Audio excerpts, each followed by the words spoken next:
Hi again, everybody. First of all, I just want to thank my daughter who's helping me film these videos today. She's awesome. Anyway, a couple of you had asked how I make sauerkraut.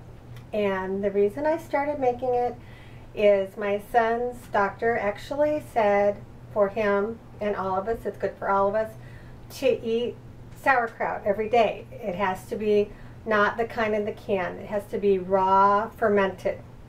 So I started looking into it because I bought some at Trader Joe's, but for a little small container, it's over $5. Plus I have to go to Trader Joe's, which is about 20 minutes from my house. So I started looking into how to do this. And it's really easy, and it has all your probiotics in it, and you just need to eat a couple spoonfuls a day. And it was really easy to do. So this is my second time making this, and you can look online, there's other videos, but this is just how I do it, and I hope you all give it a try. So in here I have cut up 1 head of cabbage, and I washed it, cut it up, so it's all in here. You can shred it, whatever you want to do. You can use other vegetables, but I'm just using cabbage today. And then I take today I'm going to use this garlic and sea salt, which I got from Aldi's. I see people use sea salt. The last time I used sea salt also from Aldi's, and this one has the garlic in it, so I want to give that a try. It sounds really good. So I'm going to put in about three tablespoons of this.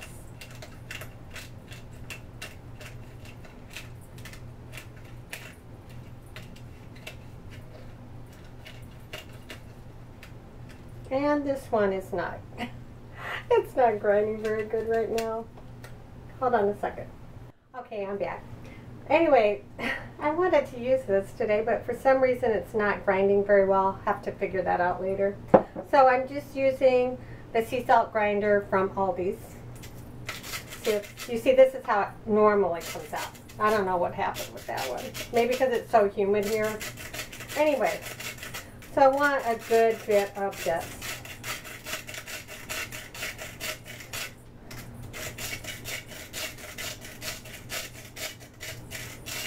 You can buy it, of course, you know, already in a box, but this is just what I have, and I like to shop at Aldi's.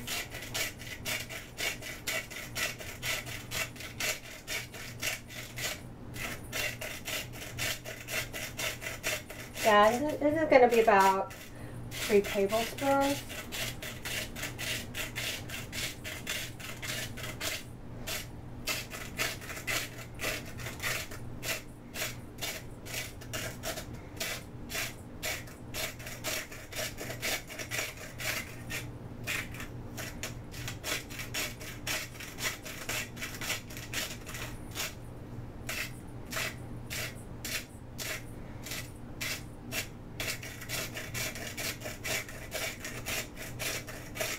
Anyway, if any of you do subscribe to any like natural newsletters or anything, you've probably been seeing that more and more I see articles on how good probiotics are good for you, and now they're even showing studies that it helps with anxiety and depression because of the gut-brain connection.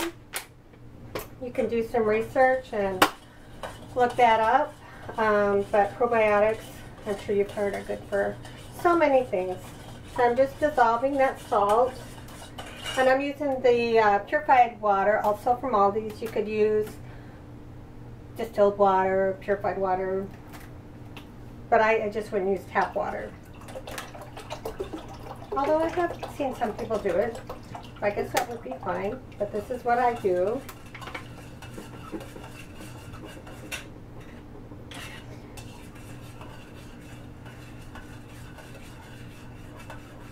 Okay, so I'm going to pour that over the cabbage.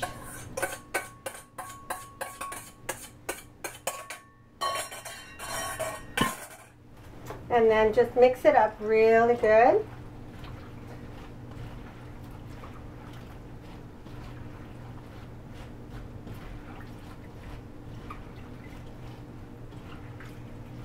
And then I have 2 jars here. The first time I did this, I didn't know what size jar to use, so I had bought this one, and it's pretty small. So then I just saved a leftover pickle jar from Aldi's. So we're going to put the cabbage in.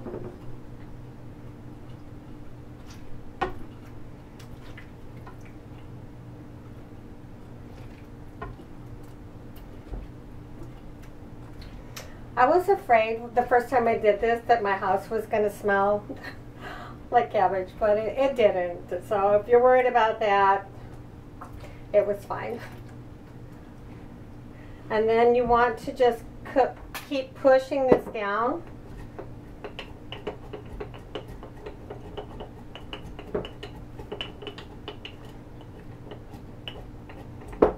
And we'll put some in here.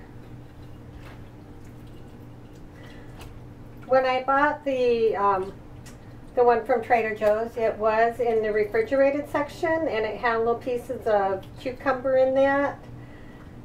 So I want to try that sometime too. But since this is the second time I'm doing this, I'm just kind of sticking with what I did the first time.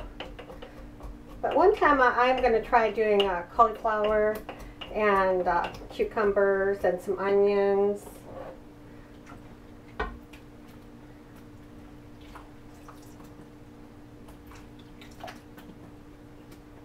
And you want to leave a little bit of space at the top.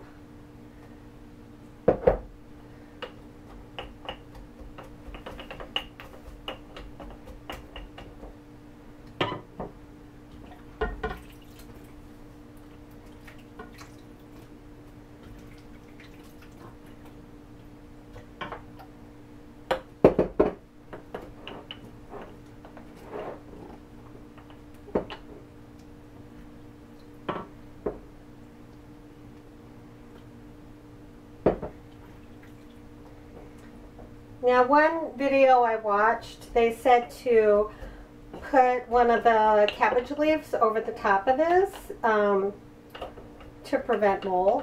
And I did that the first time, and when I took that leaf off, I didn't see any mold. So I don't think you really need to worry about that. But so that was one head of cabbage. I still have a little bit of the leaves in here, but now I want to take that water and put it in.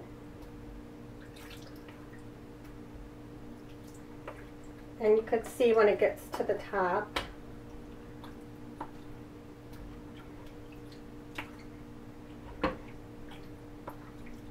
Okay, so like that one is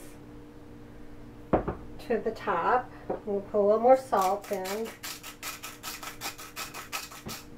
And then I'm going to put a leaf over the top of that.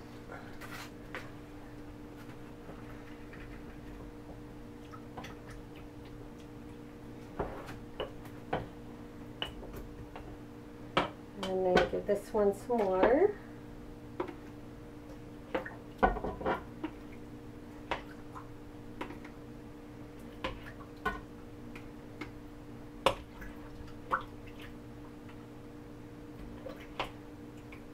So I used 2 bottles of water for these containers. And I didn't buy a large container the first batch when I made this because I wasn't sure how I would like doing it, but I liked it. So I will invest in getting a bigger jar. I saw some nice ones at Target in the dollar bin for like $3, so I'm gonna look for those again. And we'll give this one a little leaf on the top. Okay, and then you want to put the lids on, and don't screw it super tight. Leave it so it's closed, but not like, so I just closed it, but not super tight. And this one is a mason jar, so it has the 2 pieces. And you're just going to screw that on. Normally, not too tight.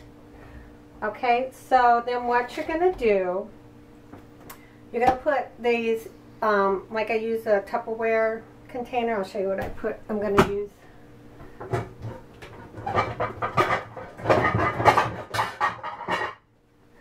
So you want to put these in a container because the gases will start forming, and every few days, I think like after the first 3 days, I came and loosened the lid, and you're going to see sometimes it might bubble a little bit.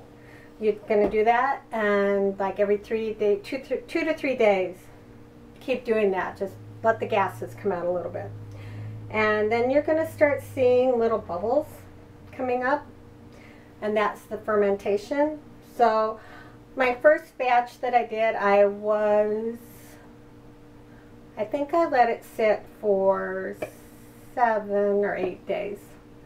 So I think the longer the better. So